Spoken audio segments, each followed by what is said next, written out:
Through the heavy monsoon deluge, a figure wearing a vibrant crown of fresh flowers sprints forward and launches into the dark water of a well. It is a jarring sight. Delicate, bright floral arrangements clash with the sheer drop into turbulent, opaque depths.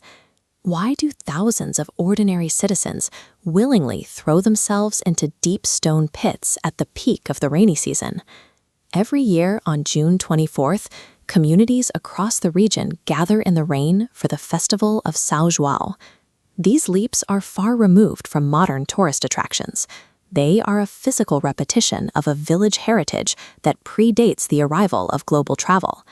The monsoon dictates the agricultural calendar and the social rhythm of the region. Watch the river networks turn deep blue and widen on this map. As rains continue, local water tables surge.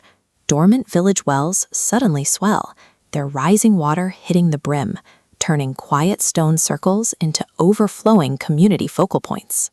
This abundance of water dictates the timing of the celebration. The environment sets the stage. But to see why these specific wells become centers of celebration, we have to look at the religious arrival of the 1500s. This stone facade dates back to the 16th century, marking the arrival and establishment of the Portuguese Empire in Goa. European Catholicism spread throughout the region. These cathedrals became the centers of a shift in the local cultural landscape. With the new religion came the feast days of Catholic saints, like St. John the Baptist, whose celebration aligns with the Goan monsoon. The core biblical narrative for this specific feast centers on a singular event: St. John leaping for joy inside his mother's womb upon hearing the voice of Mary. This diagram illustrates how the local Goan population adapted that abstract metaphorical leap. They turned the biblical story into a physical, environmental action. The shape of the well represents the womb, while the rising monsoon waters mirror the waters of baptism. Today, that historical synthesis comes alive at dawn. Local families gather early to weave the copal, tying together fresh leaves, bright tropical flowers, and seasonal fruits to create the traditional crowns. Kitchens fill with the scent of rich pork sorpotel and the steam of sweet rice cakes known as sanas, staples of Goan Catholic celebrations. Outside, acoustic guitars and traditional gumot drums strike up a rapid rhythm as the entire village converges on the local well. Participants hit a full sprint through the heavy rain, reach the wet stone brink, and launch themselves fearlessly into the air. The energy ripples from the wells. Rivers fill with decorated boats parading down the swollen currents. The weaving, the cooking, and the jump function as a collective reenactment of an inherited history. Look at this vintage street scene. The daily rhythms of traditional Goan life have survived across decades, but today, those rhythms face the intense external pressures of globalization and mass tourism.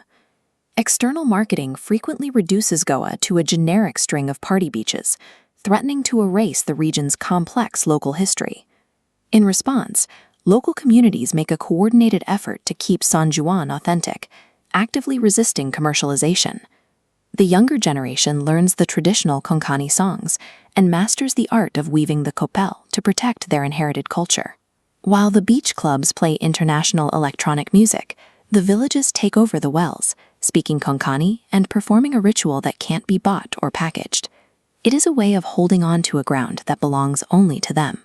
At the edge of the water, you see grandparents holding the hands of young children, guiding them through their very first jump.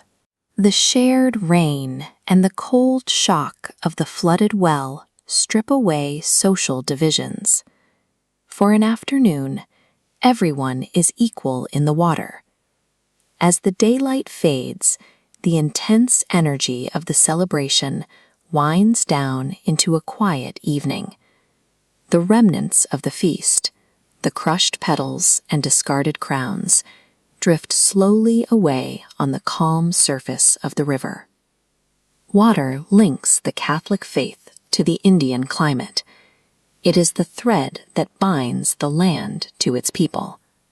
São João remains an exuberant expression of local unity and a celebration of being alive together in the rain.